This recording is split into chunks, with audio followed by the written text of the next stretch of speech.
Hi, this is Naresh Kumar. Welcome back maths Naresh ఈ class. ఇవాళ మనం 10th క్లాస్ మ్యాథ్స్కి సంబంధించిన ఫస్ట్ చాప్టర్ రియల్ నంబర్స్ అనే చాప్టర్లో నుంచి మనం 8 మార్కులకి సంబంధించిన ప్రాబ్లమ్ని డిస్కస్ చేద్దాం. ఎస్ఏ క్వశ్చన్కి సంబంధించిన ప్రాబ్లం. అయితే ఈ problem show that √7 is irrational.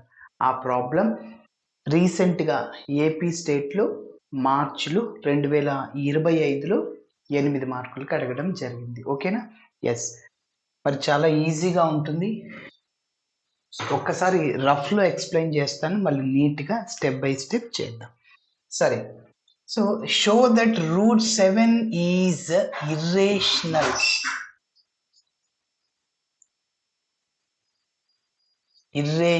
Okay, irrational అని ప్రూవ్ చేయాలి. మరి రేషనల్ నంబరు ఇర్రేషనల్ నంబర్ అంటే ఏంటి? రేషనల్ నంబర్ అంటే ఒక్కసారి చూద్దాం. రేషనల్ నంబర్ అంటే a number which is in the form of p/q. So p/q ఫామ్లో ఉంటుందన్నమాట. అయితే ఆ రేషనల్ నంబర్ని క్యూతో డినోట్ చేస్తాం. సచ్ దట్ అయితే ఈ pqలు ఎందులో ఉండాలంటే ఖచ్చితంగా జెడ్లో ఉండాలి. మరి జెడ్ అంటే ఎవరు సార్? జెడ్ అంటే ఇంటీజర్స్. ఇంటీజర్స్ అంటే నెగటివ్ నంబర్స్ ఉంటాయి, పాజిటివ్ నంబర్స్ ఉంటాయి, ఇన్క్లూడింగ్ 0 కూడా ఉంటుంది. కాబట్టి వాటిని ఏం చెప్పచ్చు?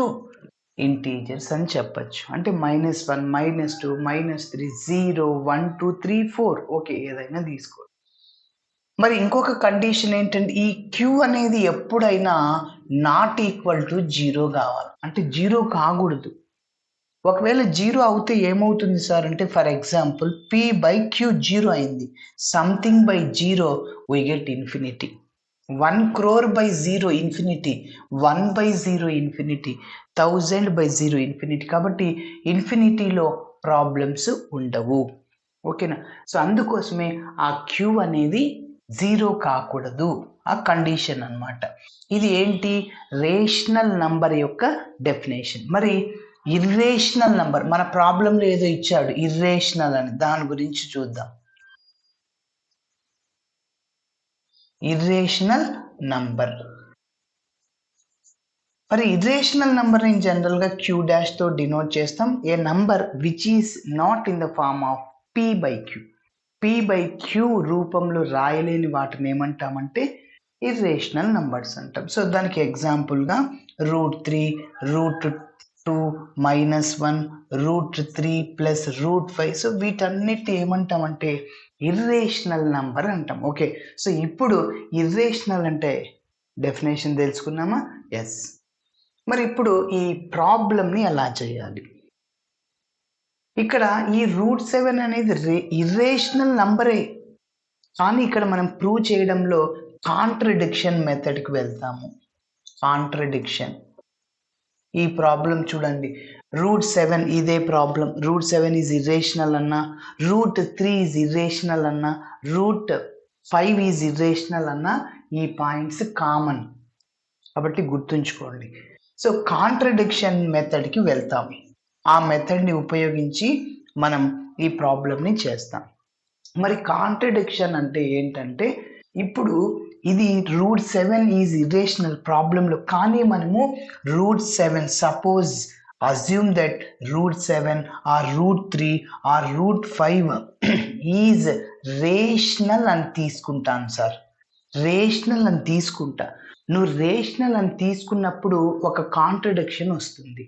మరి కాంట్రడిక్షన్ వచ్చినప్పుడు అలా తీసుకోకూడదు. సో ఖచ్చితంగా √7 అనేది ఇర్రేషనల్ నంబరే అని చేయాలి. ఓకేనా? ఎస్. మరి ఇంకొక చిన్న పాయింట్, ఈ యొక్క ప్రాబ్లంని చేయాలంటే చూడండి, b డివైడ్స్ ఏదైనా ఒక నంబర్. ఇక్కడ √7 ఉంది కదా, 7 డివైడ్స్. నేను చివరిలో ప్రాబ్లం చేసేటప్పుడు 3 డివైడ్స్ a² అని ప్రూవ్ చేస్తా. దానికి ఒక నంబర్ ఇస్తా. అదేవిధంగా 7 డివైడ్స్, మీకు ప్రాబ్లంలో 7 ఇస్తే 7, √7 ఇస్తే 7, √3 ఇస్తే 3, √5 ఇస్తే 3, √5 ఇస్తే 5. ఓకే, 7 డివైడ్స్ b అని ప్రూవ్ చేస్తాను. అంటే 7 అనేది కామన్ ఫ్యాక్టర్ అవుతుంది. ఆ పాయింట్ ఒక్కటి గుర్తుపెట్టుకోండి. 7 అనేది ఏని డివైడ్ చేస్తుంది, 7 అనేది బిని డివైడ్ చేస్తుంది. ఓకే, నేను ఫైనల్గా ఇలా ప్రూవ్ చేశాను. 7 is a common factor for A and B. Okay, 7 అనేది ఏకి బికి కామన్ ఫ్యాక్టర్ అనమాట. సరే, ఒక్క పాయింట్ గుర్తుపెట్టుకోండి, ఇంకా స్టెప్ బై స్టెప్ చేద్దాం. ఇంకొక చిన్న పాయింట్, కో ప్రైమ్. సార్ ఇవన్నీ చేయాలంటే ఇవన్నీ తెలుసుకోవాలన్నా? ఎస్, తెలుసుకోవాల్సిందే. కో ప్రైమ్.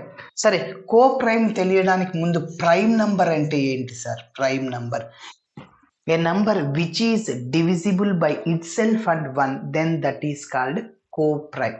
సారీ, ప్రైమ్ అంటాం. ఓకే, ప్రైమ్ అంటాం. A number which is divisible by itself and 1 only, then that is called prime number అంటాం. సరే, ఫర్ ఎగ్జాంపుల్ ఏదైనా ఒక నంబర్ 2 తీసుకోండి, దానికి ఫ్యాక్టర్స్ తీసుకోండి. సో 2కి ఫ్యాక్టర్ ఏంటి? 1, 2. 1 అండ్ ఇట్ సెల్ఫ్ వచ్చాయా? ఒక నంబర్ 2కి ఫ్యాక్టర్స్ 1 వచ్చింది, ఇట్ సెల్ఫ్ అంటే 2కి 2నే వచ్చింది. ఏ నంబర్కైనా 1 అనేది ఫ్యాక్టర్ అవుతుంది, అలానే ఇట్ సెల్ఫ్ ఫ్యాక్టర్ అవుతుంది. ఓకేనా?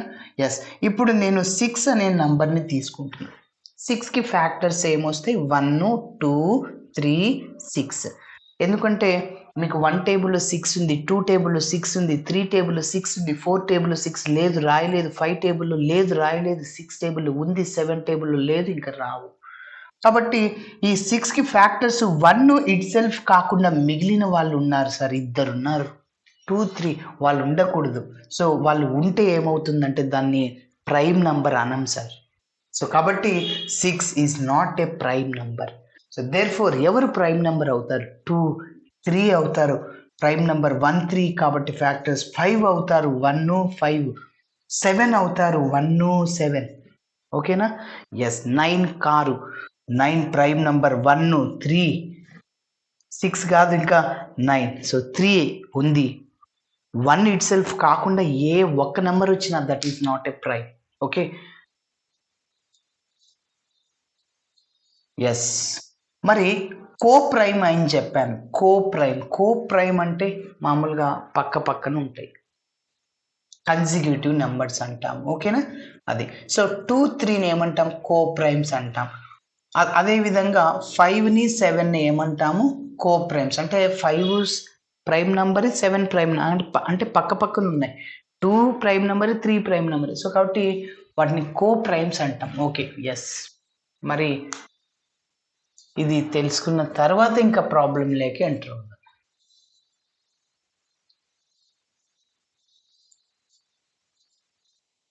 ఓకే, మరి ఇప్పుడు స్టెప్ బై స్టెప్ని ఫాలో అవుతాం. Okay, so that √3 is irrational అన్న, √5 is irrational, √7 is irrational.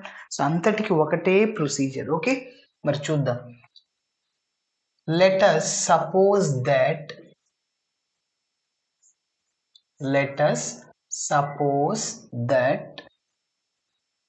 √5 is ఏమనుకుంటాం? రేషనల్ అనుకుంటాం. ఓకేనా? √5ని రేషనల్ అనుకుంటాం. సరే, √5 ఈజ్ అంటే is equal to rational number ఎలా ఉంటుంది? p/q ఫామ్, అంటే a/b లాగా ఇక్కడ అనుకుంటున్నా. Let √5 is equal to a/b, where starting లో చెప్పాను a and b are coprimes. a and b are co-primes. A and B are co-primes, and also B not equal to 0. B 0 కాకూడదు అన్నమాట. సరే, ఇప్పుడు చూడండి. సో ఫైనల్గా నేనేం చేస్తానంటే 5 డివైడ్స్ A అని ప్రూవ్ చేస్తాను. అదేవిధంగా 5 డివైడ్స్ B అని ప్రూవ్ చేస్తాను. ఇక్కడ కో ప్రైమ్స్ నేను తీసుకున్నాను, అంటే కో ప్రైమ్స్ అంటే వరుస ప్రైమ్ నంబర్స్, అంటే 1 and itself are factors prime నంబర్స్కి. ఓకే, మిగిలినవి ఏదైనా వస్తే అప్పుడు కాంట్రడిక్షన్ అవుతుంది. ఇక్కడ ఇలా నేను చేసేస్తాను. 5 అనేది ఏని డివైడ్ చేస్తుంది, 5 అనేది బిని డివైడ్ చేస్తుంది. అంటే 5 is common factor of A and B. So యాక్చువల్గా 1 ఇట్ సెల్ఫే రావాలి, కానీ ఇక్కడ 5 వచ్చింది. This is contradiction. ఇలా తీసుకోకూడదు. ఎలా తీసుకున్నాము? √5 ఈజ్ ఇర్రేషనల్ తీసుకోవాల్సింది రేషనల్ తీసుకున్నాను. అలా తీసుకోకూడదు అనమాట. So always √5 is irrational number అని చేయాలి. Okay, yes. ఇప్పుడు చూడండి, క్రాస్ మల్టిప్లై చేస్తున్నాను. √5 into b is equal to a. ఇప్పుడు నేను స్క్వేరింగ్ ఆన్ బోత్ సైడ్స్ చేస్తున్నా. Squaring on both sides. So అంటే √5 into b whole square is equal to A square. ఇది ఎలా ఉందంటే చూడండి, a into b whole square లాగా ఉంది. దాన్ని మనం a square into B square రాసుకోవచ్చు. ఓకేనా?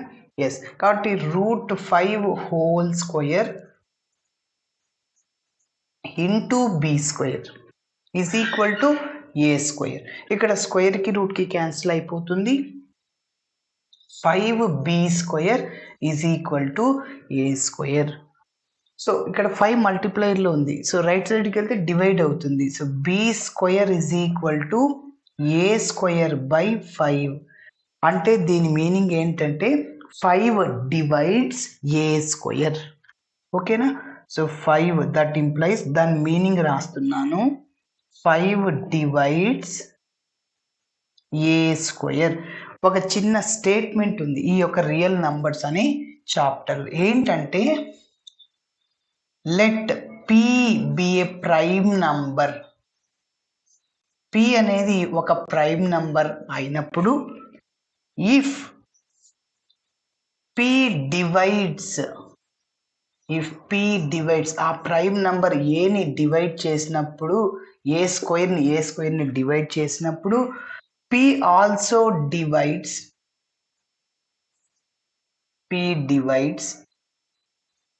ఏ అన్నమాట. అంటే p అనేది ఏ స్క్వేర్ని డివైడ్ చేసినప్పుడు p అనేది ఏని కూడా డివైడ్ చేస్తుంది. ఫర్ ఎగ్జాంపుల్ 3 తీసుకుంటున్నా. 3 అంటే ప్రైమ్ నంబర్. అంటే ఏ అంటే నేను ఏబిలో ప్రైమ్ తీసుకోవాలి, కో ప్రైమ్. సో 3 కూడా ప్రైమ్ నంబరే. కాబట్టి 3 డివైడ్స్ 3 స్క్వేర్ అంటే 9. సో 3 అనేది 9ని డివైడ్ చేస్తుంది. ఎస్. కాబట్టి రిమైండర్ 0 కదా. ఎస్. అలానే 3 డివైడ్స్ 3 అనేది 3ని కూడా డివైడ్ చేస్తుంది. కాబట్టి సో 3 అనేది 3 స్క్వేర్ని డివైడ్ చేస్తుంది. సో 3 అనేది 3ని డివైడ్ చేస్తుంది. ఎస్, దాని మీనింగ్. సో ఇక్కడ మీరు అబ్జర్వ్ చేస్తే 9ని మీరు 3తో డివైడ్ చేయండి. 3 3s are 9, రిమైండర్ 0. సో 3ని 3తో డివైడ్ చేయండి, రిమైండర్ 0. కాబట్టి నాకు ఆ పాయింట్ అవసరం వస్తుంది. అందుకోసం 5 అనేది ఏ స్క్వేర్ని డివైడ్ చేసినప్పుడు 5 అనేది 5 స్క్వేర్ని డివైడ్ చేస్తుంది, 25. ఓకే. సో అలానే 5 అనేది 5ని కూడా డివైడ్ చేస్తుంది. Yes. So that implies 5 divides 5. This is అంటే ఇక్కడ ఏ అంటాం. 5 డివైడ్స్ ఏ. దీనికి ఒక నంబర్ ఇస్తున్నాను 1. ఓకే. నెక్స్ట్ ఇప్పుడు దీని మీనింగ్ రాస్తున్నాను. నెక్స్ట్ నా టార్గెట్ ఏంటి? 5 డివైడ్స్ బి అని చేస్తాను. ఓకేనా? ఎస్. ఇప్పుడు చెప్పండి దీని మీనింగ్ ఏంటి? 5 డివైడ్స్ ఏ స్క్వేర్ అంటే ఇలా రాయొచ్చు, ఏ స్క్వేర్ బై 5. 5 డివైడ్స్ ఏ అంటే దాని మీనింగ్ ఏంటి? ఏ బై 5. ఓకేనా? ఎస్. చూడండి, ఇప్పుడు దీన్ని నేను ఒక ఇంటీజర్ లాగా అనుకుంటున్నా. ఇది p/q ఫామ్లో ఉంది కదా. ఎస్. సో ఒక c అనే ఇంటీజర్ తీసుకుంటున్నాను. సో అంటే ఇక్కడ నుంచి a is equal to 5c. ఓకేనా? ఇప్పుడు దీన్ని తీసుకుంటున్నా.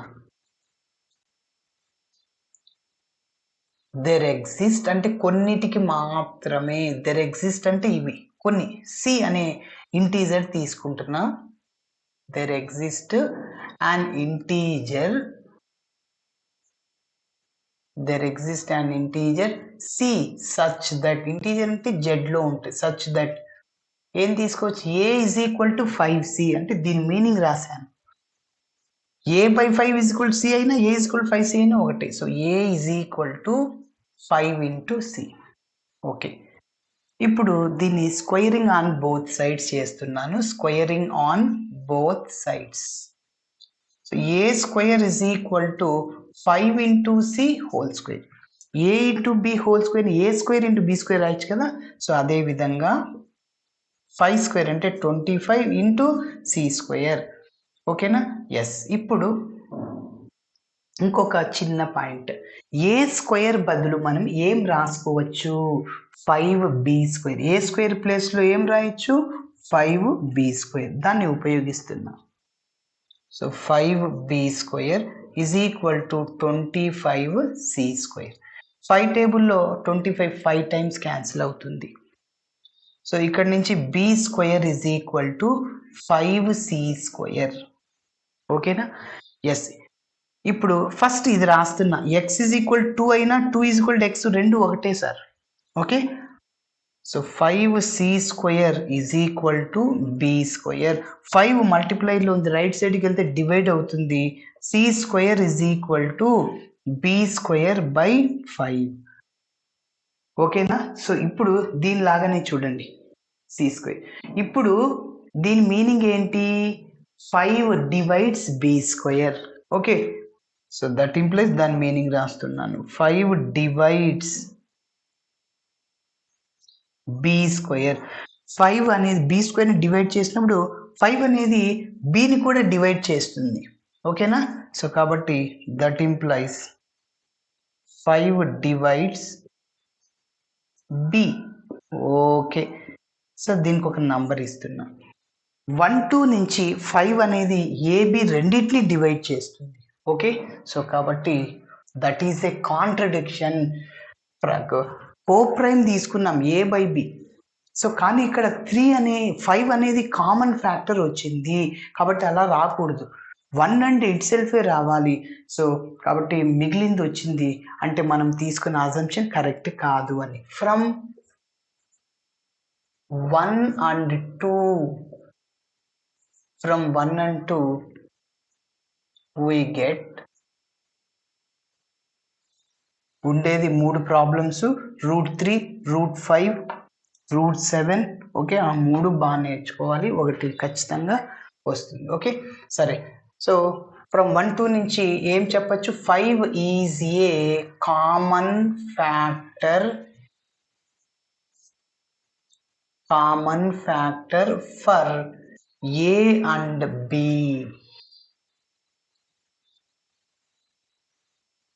Common factor for A and B.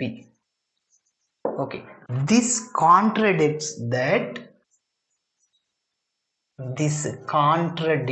అంటే విరుద్ధం, అలా తీసుకోకూడదు అని. This contradicts that ఎందుకు? Since A and B are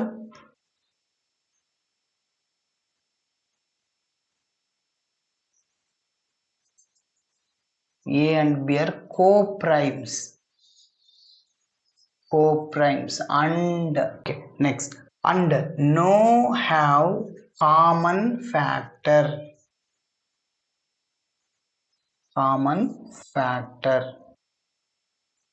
other than 1. అటు ఏబీలు కో ప్రైమ్స్. సో కాబట్టి 1 కాకుండా మిగిలినవి వచ్చాయి. 5 అనేది కామన్ ఫ్యాక్టర్ కాబట్టి సో మనం అనుకున్న అజంప్షన్ రాంగ్ అవుతుంది. So our assumption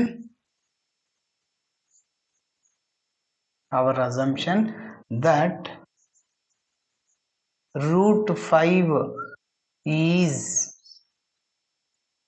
rational is wrong. Okay, అంటే మనం స్టార్టింగ్ లో తీసుకున్నాం రేషనల్ అనుకున్నాం. So hence